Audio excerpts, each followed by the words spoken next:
And on this week's Energy Facts Chats with me, JP Warren and Mike Umbro. We had a great conversation. We kind of had a summary of the most recent cold spurt that the U.S. and the EU had, and we talked about the energy mix for your house and kind of what was the expectations for renewables and hydrocarbons and kind of what the realities were. Mike, I think it was a good 3 weeks to look at how the storm progressed across the country and how this is playing out in our pocketbooks and how we can start writing to our representatives to support local oil and gas production in our country or in our state. And again, we are energy maximists. We need it all. We love all the energies, and let's just love all the energies. Bring all the energies to us. And thanks for tuning in, and we'll see y'all soon. And welcome to another Energy Facts Chats with me, JP Warren. And Michael Umbro. How are you doing, JP? I think one day eventually we're gonna get this right. We're gonna stick the intros and go flawless smoothly. I think it's I thought that was smooth. Was that not smooth? I felt there was a little delay, but that's okay. This is our 7th episode. We want to thank everyone for tuning in right now on Energy Facts Chats, where our goal is to bridge the gap between energy expectations and energy realities. And we just released our 6th episode with Sarah Stogner. That was actually kind of a fun back-to-back episode, wasn't it? I thought so. Yeah, she's a fiery individual. She's definitely passionate about what she does. So you could tell she went from this is a problem, I think I'm gonna look into this, to where she just got pissed. And that was definitely a motivator for her. So it was definitely great chatting with her. And honestly, this is the first week of January that we're recording this. And I just kind of want to get behind the mic with Mike. I like that. You like that. Maybe we rename it. No, I love it. But I think it's important right now, so to kind of catch everyone up, what happened probably about a week and a half ago, there's a huge cold front that moved in, a cold blast, Arctic blast, Arctic swell, whatever the new term is these days, that hit the U.S., that hit, North America, hit Europe, hit a lot of places. And, during this time, obviously, with energy taking the limelight and energy being the center stage, and this versus that, renewables versus fossil fuels, all that whole conversation always gets highlighted. And Mike and I are obviously we're energy maximists. We love all sorts of energy, but we want to discuss the realities of energy. And it's funny. It's when people check their energy makeup or the energy mix, it's always during whether it's a cold front coming in or this coming in. But we want to highlight that's important to kind of to understand your energy mix on kind of what's making up your electricity in your home on a daily basis. So when you're having your cup of coffee, pull up one of these websites, take a look. And you don't have to dive in, or you can dive in if you want. Just kind of take a look to get some understanding on what sources of energy are making your electricity. And Mike, you want to kind of segue in, or you just want to? Yeah, well, I thought it was interesting because this system that rolled through, we were talking about it, me being in California, it's kind of rolled through California first. And that week before everybody was posting their ISO generation mix, we were doing it. And, we looked at, I think, New England at the time, which was normal weather conditions for them, bad for us out here. And it was, 40% natural gas and kind of hunky-dory. But then when it hit the East Coast, they were burning fuel oil. So they were burning, I saw people post, it was like 30% of the grid was being fired by oil. All right. So that was kind of wild to see in that weather event, just kind of how it went from normal to, okay, not normal pretty quickly when you get a deep cold front coming through. But those are the things that aren't being discussed, aren't being highlighted. The fact that, natural gas kind of went out the window, and that, what'd you call it? What kind of oil was it? Fuel. Well, they call it fuel. It's just fuel oil. It's oil. Yeah. On the East Coast. Well, did you have an oil heating system in your home in Connecticut?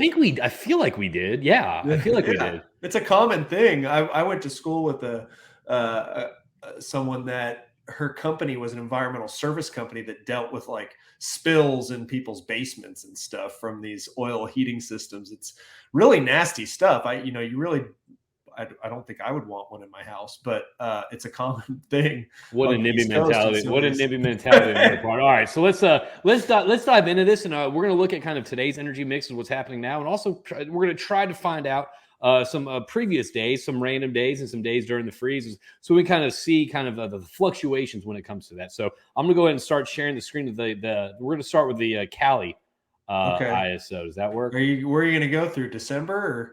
I don't know. Look, hey man, Okay. Because we started, if we look back, we started the discussion because the wholesale utility prices were going through the roof and so give me stayed, give me a date in December you want me to start off. wow, the 15th, middle of the month. Boom, 15th, done. So Can you see we it? were looking at, yeah, and we were looking at prices, but let's keep this one up. But Okay. I'm just kind of reminding people why we started to look at it because we were noticing the wholesale prices were going really high. But this is the 15th. Wow, look at this. It's a cloudy day. So you saw So renewables you saw that barely kind of come to par with natural gas in the middle of the renewables is day. this green sign right here, and you can see kind of all everything else besides natural gas kind of being low until probably around, and we saw this a And lot that's around nighttime. Yeah. around 8 a.m. That's when you kind of start seeing the renewables kind of get kicked off a little bit, right? But again, Right. this was a cloudy day, and you're seeing kind of natural gas take the majority of the energy demand right here. Right, right. And unless you have wind throughout the night, you do not have renewables during the night. So And let's pick another. Let's go a couple days later, December 20th, right? sure, leading up to Christmas, Leading up some to sun. Christmas, Still, that's not very good for and the and thesis behind going 100% renewable. no, and so again, you're seeing. Look at battery storage here. Batteries are actually They're drawing, so they're drawing during the day to charge up, and then they're discharging at peak right there at around call it here 4 in the early afternoon, which seems 4:30.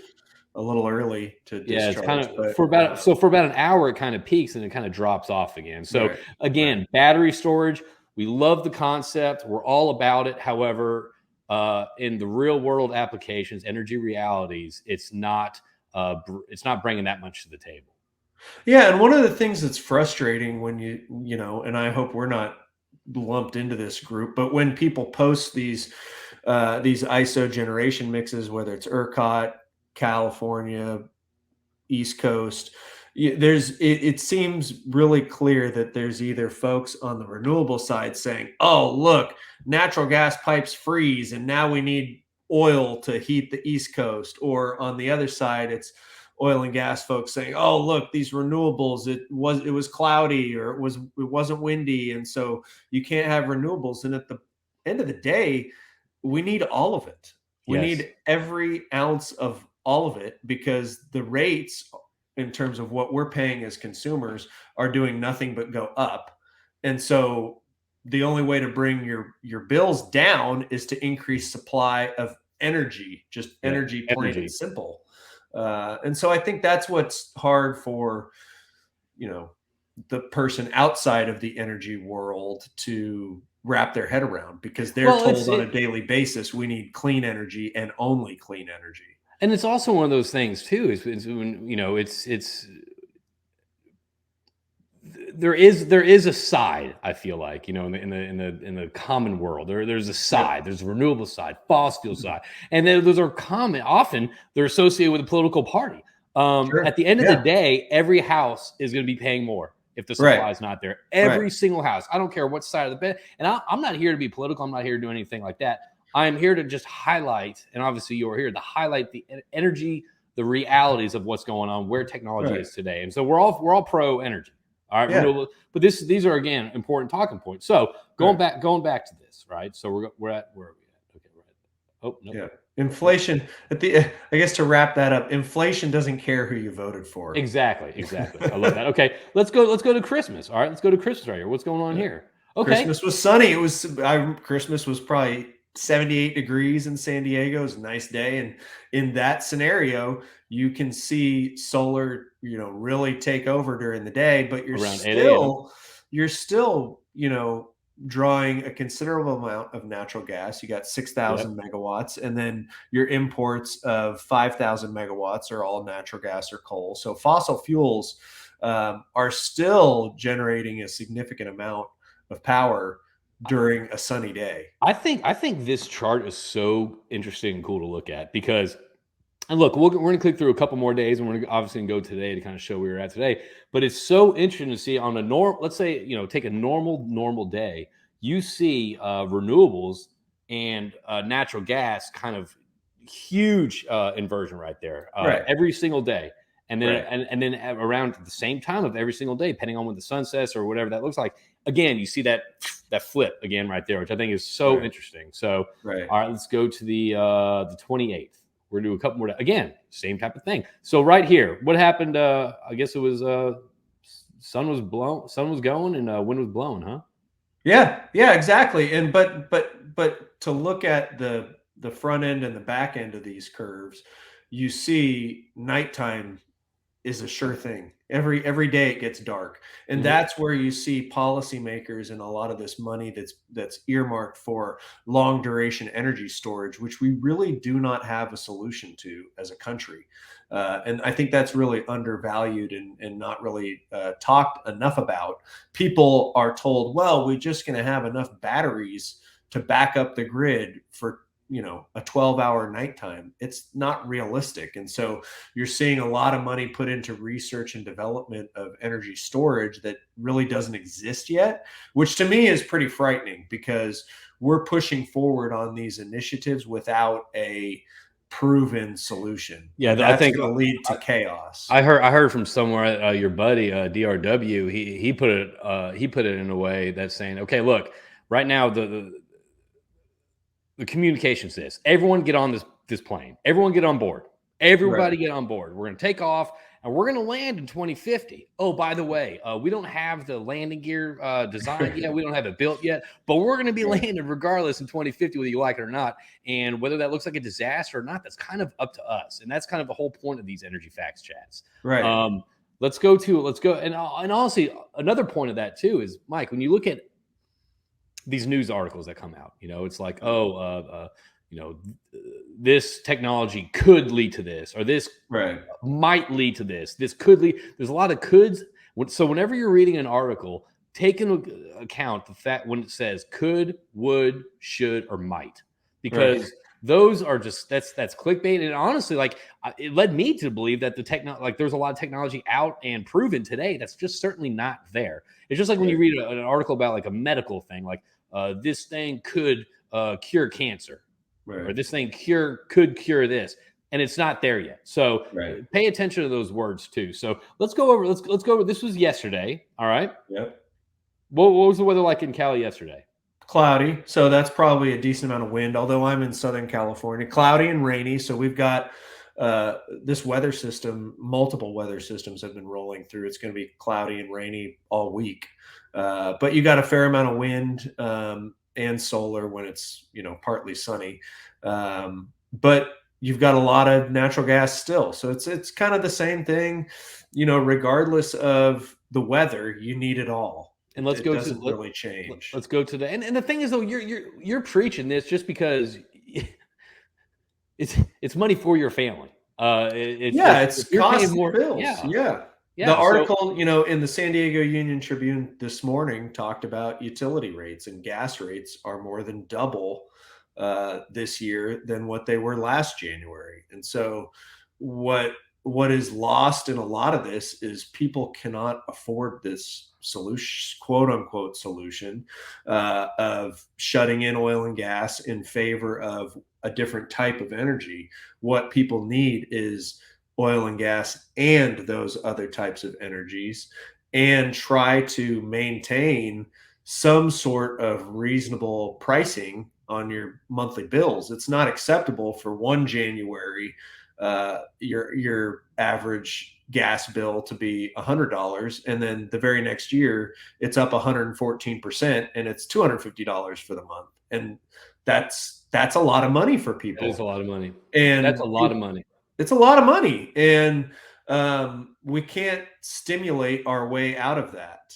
And that's, I think, what we're seeing now with a pending recession, if it ever is defined as a recession. We seem to be like finding ways to kind To of push it, yeah. push it down. But you're seeing a lot of people. I've seen people in Colorado talking about the prices of eggs. If I go to the supermarket, you're not getting out of there for under $100. So it's not just the cost of natural gas to heat my home; it's the cost of natural gas to cool the freezers and refrigerators at every grocery store in the state or in the country, and that trickles into your food prices. And it's an easy thing for the government to strip out food and energy from core inflation, but There's much That's more just to it. smoke and mirrors. Yeah, food and It's energy inflation is costly, and you yeah. can't just take it out of the number and expect it to be okay. And we're thinking, we're thinking through education, through conversations like this. It's not energy transition; it's energy addition, and it's one of those things where it's like we're trying to benefit the conversations around energy because at the end of the day, that's what drives up costs. That's what drives up your home bills, your food, grocery bills, and all that stuff. So that's kind of what we're talking about today. And just kind of wrap it up. We're going to look at where we're at today on the California ISO.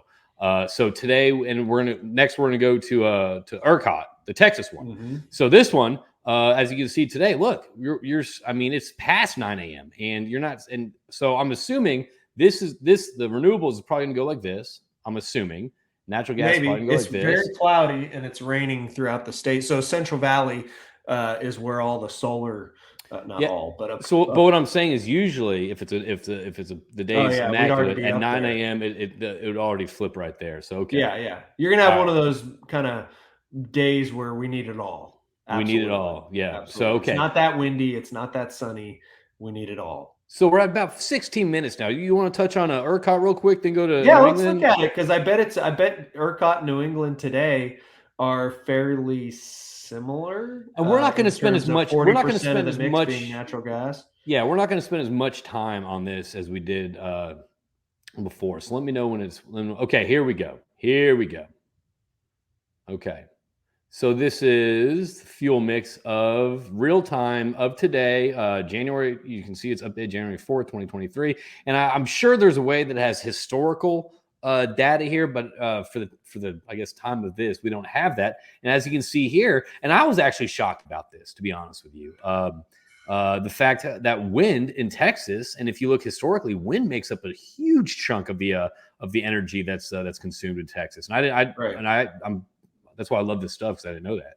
Right. You have natural gas coming in at 27%, but you have wind and solar, rocking up there at 18 or 50%. Yeah. 19%. Yeah, I Yeah. dig that. Okay. Yeah, and you got fossil fuels of, what, 37% when you Yeah. combine it all. But you're in the middle of the day, so the sun's going to go away at night. The wind might die down a little bit at night. So you need all of it. I Let's mean, look it's at fairly balanced here, let's look at the 37% between. okay.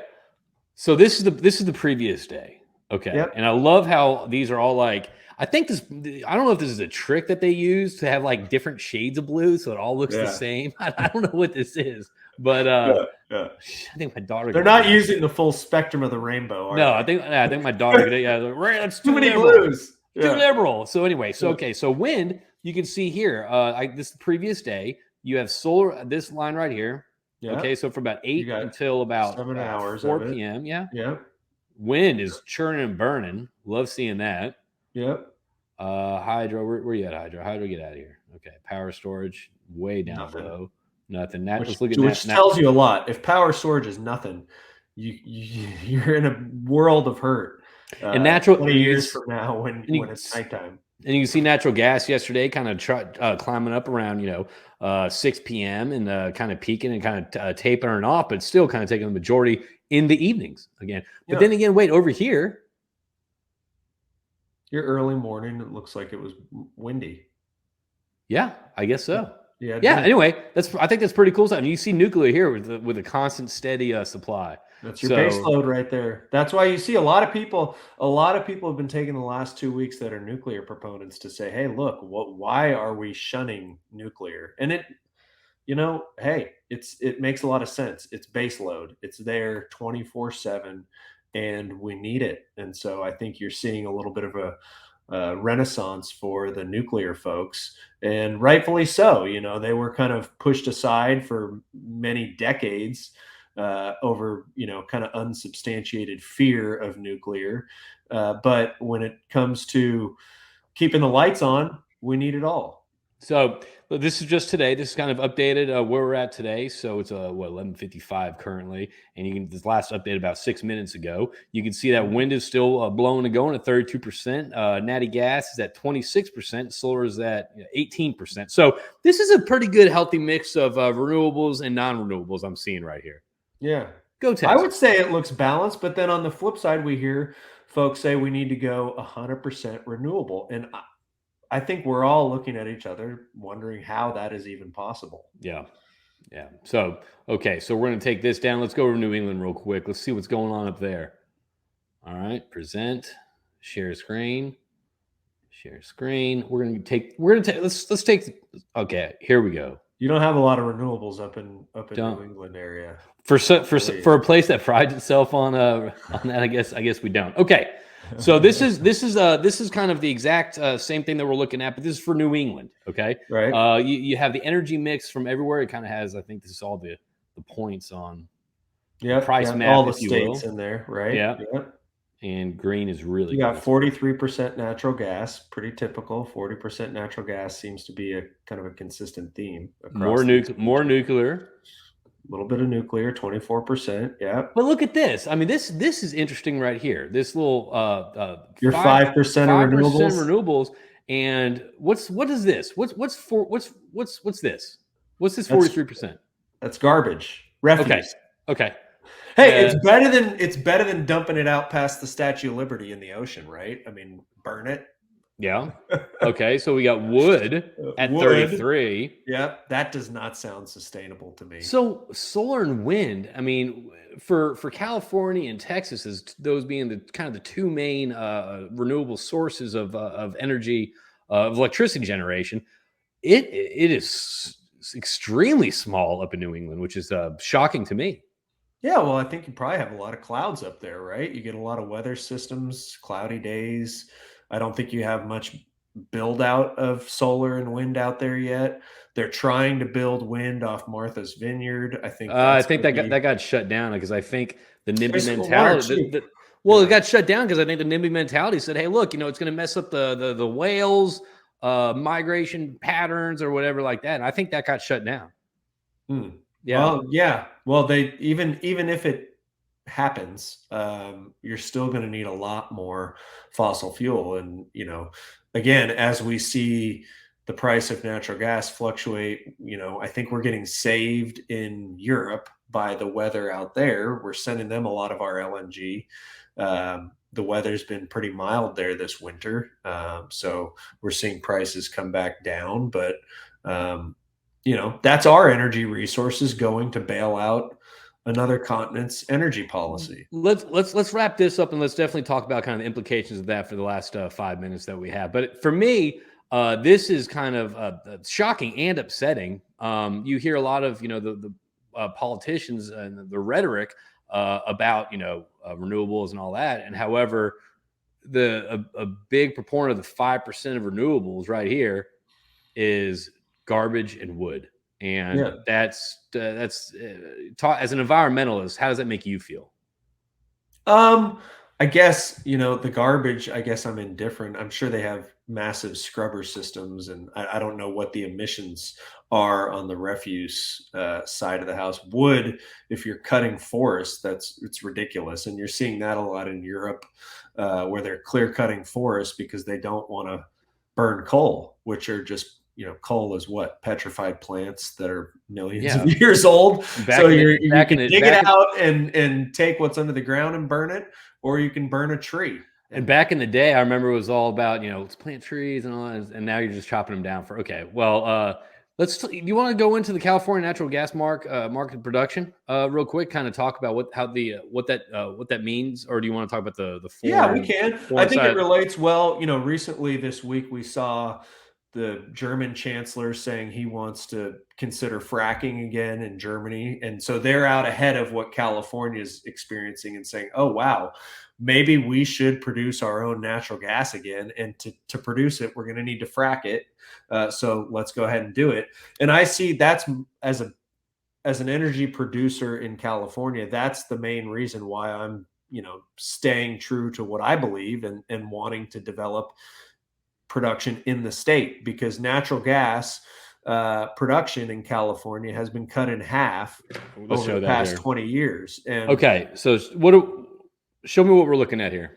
What is this? And people can find this at EIA.gov. Yeah, the Energy Information Administration is something that's free for everybody to look at, and you can go look at, much like these ISOs, you can go look at your state production, demand, consumption, all of it for uh, pretty much anything energy related. So when you look at California natural gas marketed production, this is what is produced in the state of California. So this And goes all the way back to before I think 1970, probably about 67. Yeah, 1960, was 60, yeah, yeah, and then yeah, goes all the way till 2021. So right. where do you see? Okay, real quick for those that have never seen this before, myself included, Yeah. what are we looking at, and why? What are the potential, I guess, impacts, or what does this mean to the common consumer?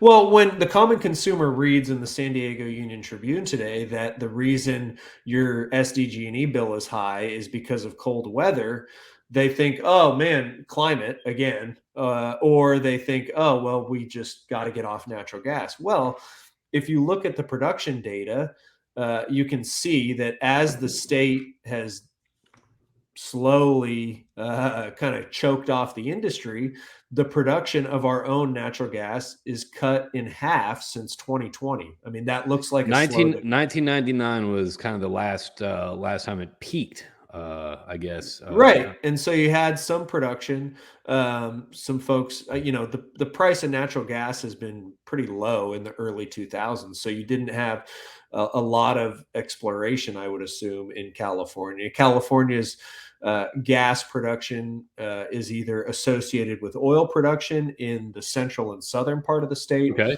or it comes from the Sacramento Valley. The northern part of the state is what's kind of known as gas country in California. But we're relying more and more on imported natural gas than we Okay. are our own production because we don't want, as a policy stance, we do not want to drill oil and gas wells in California. Well, as a result, as we all know in the industry, if you don't drill, your production declines and Yeah. it declines pretty rapidly. And so what we're experiencing is the economic facts of if you produce less, you're buying it from somewhere else. If you're buying it from somewhere else, your local supply is short. So your price is going to go be higher. Typically, just generally economic principles, low supply with the same amount of demand results in higher prices. And that's what's happening today.